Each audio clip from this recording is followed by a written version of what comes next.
Hi guys, I'm Adam Wilbourn from WhatCulture Football. And I'm Adam Nicholas from WhatCulture Football, here to bring you all of your football news today. But our first story, let's dive straight in, because I need to talk to you about the fact that Andrea Pirlo is the Juventus manager. This is wonderful news. Lovely to see the greatest footballer, the greatest man who's ever lived, to be back in the game of football in such a wonderful way. And most importantly, he's got two big signings that he's already planning on trying to get for Juventus. Obviously, Juventus are a club steeped in Italian history and the old lady, but the two players he's after are very much the opposite of that MO, if you will. Two young Italians who he's looking for now. One of them is literally, might as well be, his son, in the form of Sandro Tonali, who plays for Brescia. A wonderful footballer, a massive future for him. He's kind of the player that Juventus have looked at before. Real Madrid have looked at him before. He is literally Andrea Pirlo, but Pirlo says he's more complete of a player than he is. That's a man they're looking into, potentially interest. Might cost them around about 36 million euros. And the other is Nicola Zaniolo from Roma. Again, another young Italian midfielder. But these are the kind of signings you'd like to imagine they'd want to be getting in at Juventus. A new era with Pirlo. Obviously, Maurizio Sarri was sacked after they were put out of the Champions League at the hands of Lyon. Adam Wilbourn, your thoughts? Well, you and I are the proud runners of the Newcastle fan club of Andrea Pirlo, so yes. Very exciting news this. I love the fact they brought him in as under-23 manager feels like about 2 days ago, and then went, we're just going to wait for Sarri to mess up in the Champions League, and there we go. Okay, here it is. Look, exciting times for Juventus. We're going to get to some issues surrounding Cristiano Ronaldo in due course, but if they can retain his services and make sure that he's focused on next season, obviously Serie A is first priority, but they wrap that up with Lazio just falling to pieces following the break due to the ongoing global bastard. Champions League, obviously a major target for Juventus, and probably something you want to see Ronaldo win whilst they're there. I think Pirlo, look, he's a bit of an untested quantity or an unknown quantity when it comes to management, but if it's anything like his playing days, it's going to be a joy to watch. No pressure on the lad who's basically been said to be the new Pirlo, but a bit better. But I'm really excited to see what Pirlo does at Juventus and what they do next season. Look, it's sort of the microcosm of Juventus' season is, waltzing to the Serie A title, struggling in the Champions League, and basically being seemingly reliant upon Ronaldo to see whether or not they can get through. I think it's about taking an element of that pressure off him. Look, they've got an excellent squad already, but if they can add to it with these two names, I feel like they could do big things next season in the Champions League. Yeah, that's the thing. And I mean, across the board, this is coming from multiple different sources today. Basically, the idea is that Pirlo is trying to bring back that next generation of Juventus. Yes, they have been running right at the top of Serie A for quite some time now, but why would they want that to end at any time soon? And if they can, of course, get that Champions League, then I'm sure that'll be something they're very interested in. Speaking of the Champions League, we did preview it on Friday, myself and Adam Cleary, and I said, could Chelsea do the impossible against Bayern Munich? No. They are looking like favourites potentially to win the Champions League alongside someone like Man City. But Atletico Madrid, of course, who knocked out Liverpool, are still involved in it and could be real contenders this season, although they have confirmed 2 positive cases of the ongoing global bastard, which we can't say on YouTube, otherwise we'll get demonetized. Yeah. They had tests carried out on Saturday. 2 individuals tested positive. They are now self-isolating. They're, of course, due to play RB Leipzig on Thursday in Lisbon as part of the quarterfinals of the Champions League. Atletico released a big statement around this, explaining what had happened, and concluded by saying, as such, a corresponding protocol plan for these circumstances has been activated. New tests will be undertaken for first team players, members of the Lisbon travelling party, and those who are in close contact with the positive cases in changes in timings of training sessions. They're basically trying to put all the protocols in place now that they have received these 2 positive cases. Annoying, worrying for Atletico. You still have to feel, though, they are one of the big contenders for this season's Champions League, Adam Nicholas. Yeah, absolutely. I mean, they took a big scalp to Liverpool, didn't they? The former champions, before all of the madness that has come with the ongoing global bastard. It's fair to say, though, this is one, it's nice to see that this is like the thoroughness of the testing that we've been doing. Obviously, this has brought about the positive results. Those players obviously won't be able to play, and there was obviously a lot of question about whether or not the match should go ahead, I guess, because there could be more worry that it could increase the cases. I'm not a medical professional, sadly. However, I do know that they've taken care of positive cases they've had, and you feel like at this point, if they can get the games on safely for everybody involved, and that seems like the smart move to me. And Atletico will probably fancy themselves against Leipzig and maybe to push on further in the competition too. Tell you what, some tasty ties going forward. There is. Bayern, Barca. Oh my days. Bayern, Barca. You've obviously got Lyon versus Man City, which I don't know is just as open and close as you might think it is, because Lyon might be that surprise package. Yeah, I'm really excited. Look, this whole month of just mad European football is really enjoyable. Look, like you say, there's question marks whether or not the Champions League and the Europa League should even be going ahead, but it is. Can't really argue with that. And like you say, as long as safety and the safety protocols are the main priority, let's just enjoy it. Yeah, there's always going to be risks, but then if we can get it right, then the reward hopefully will be big for the clubs involved. Anyway, speaking of clubs who didn't make the Champions League next round, let's go back to Juventus and let's talk about Cristiano Ronaldo, as you mentioned prior. Basically, obviously with their departure from the Champions League, and I have to say, as much as I would like for Ronaldo to have gone and done this wonderful thing with Juventus and won the Champions League, one of the reasons why they would have purchased him in the first place, Gianluigi Buffon, man, sitting on that bench. I just would like to see him get that Champions League medal he doesn't have. It probably isn't going to happen, but still, I am getting away from what I'm supposed to be talking about here.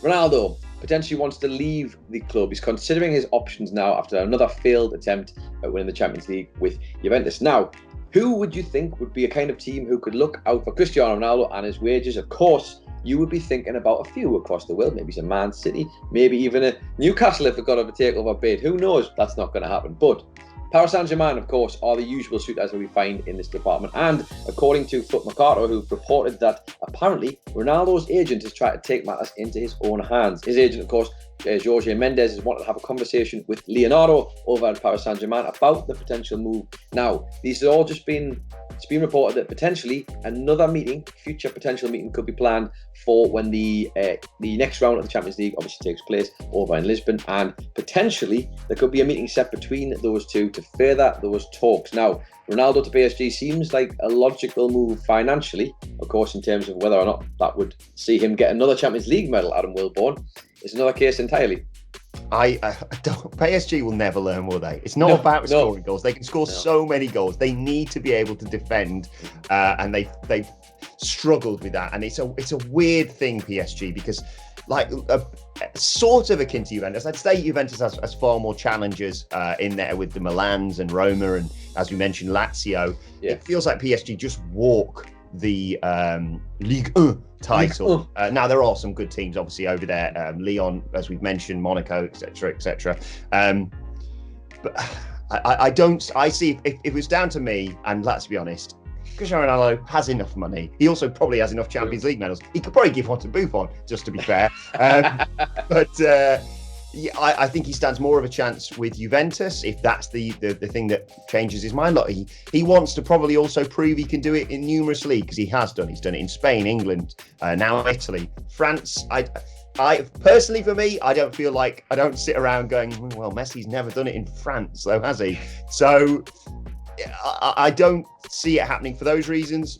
For monetary reasons, particularly with the agent that he has, maybe. Let us know your thoughts on this in the comments, because I would like to see personally Ronaldo at Juventus for at least another season, especially with Pirlo in charge and the team shaped around him. But I don't know, it could well happen if they throw enough money at the problem.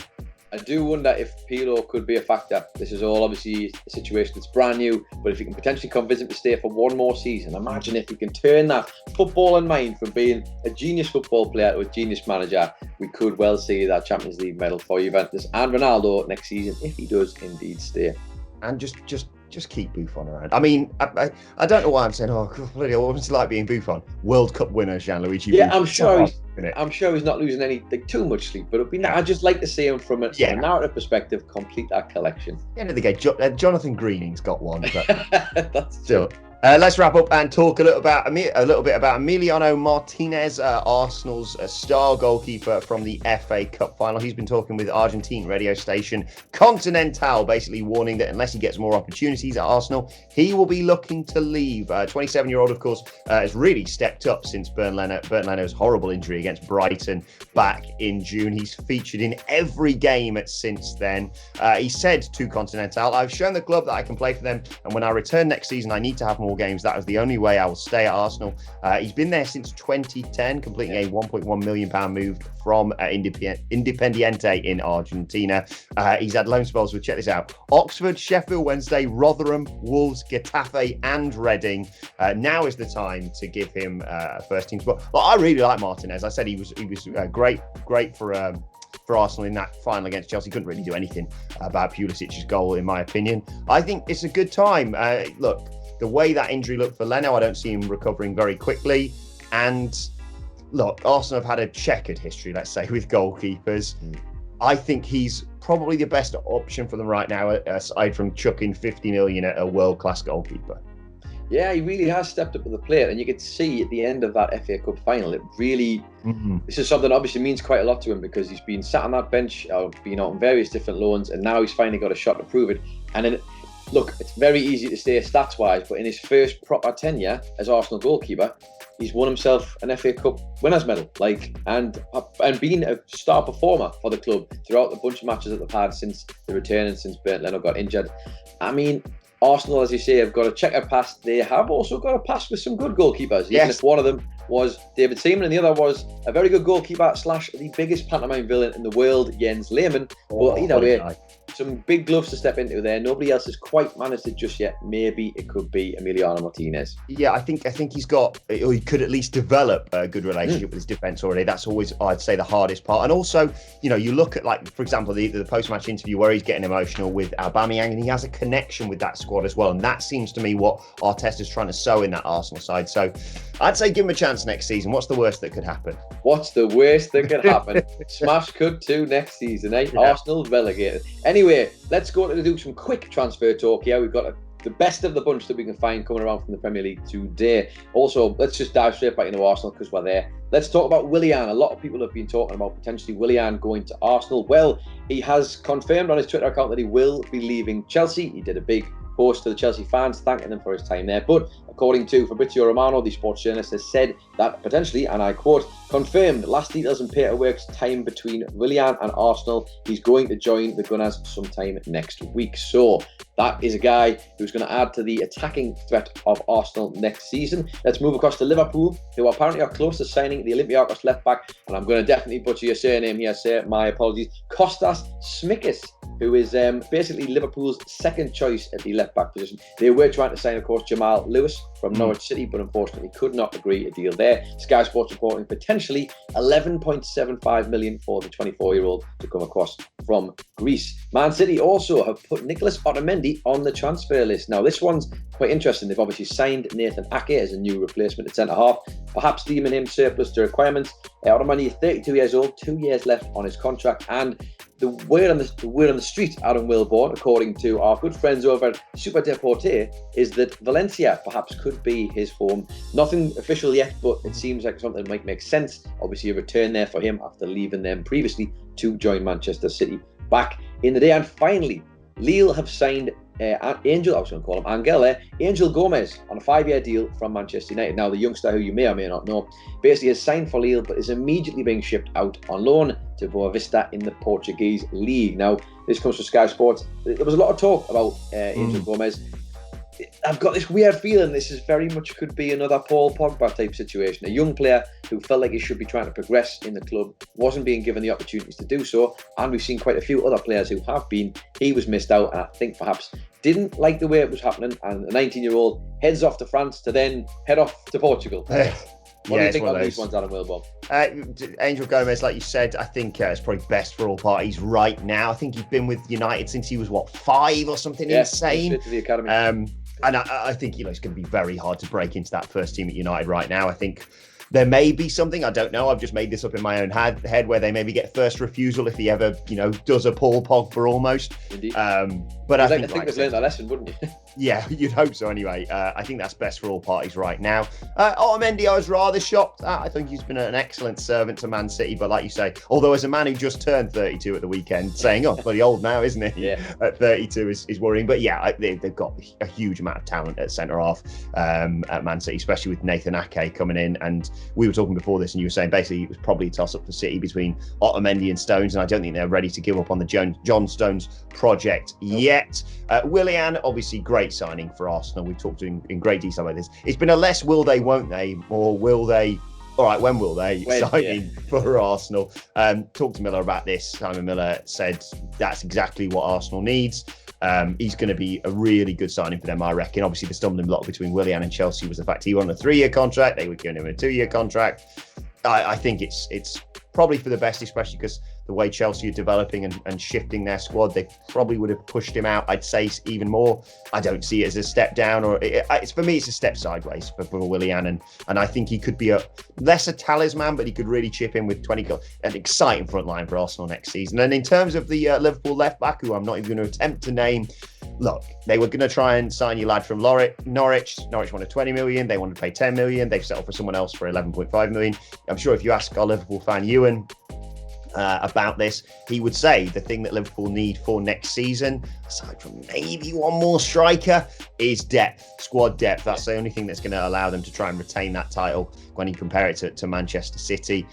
Good sign in all, but let us know your theories on some of these transfer rumours in the comment section, and all the news stories we've done today in the comment section below. And don't forget to like, share and subscribe to What Culture Football wherever you get your podcasts from for daily football podcasts, of course. Plus, you can let us know your thoughts on Twitter at WhatCultureFC, and watch they can follow both of us. You can follow Adam Nicholas at It's Adam Nicholas, and you can follow Adam Wilbourn at Adam Wilbourn. You can follow us all, as I said, at WhatCultureFC. But this has been your daily football news. My thanks to Adam Nicholas. Thank you for joining us, and we will see you soon.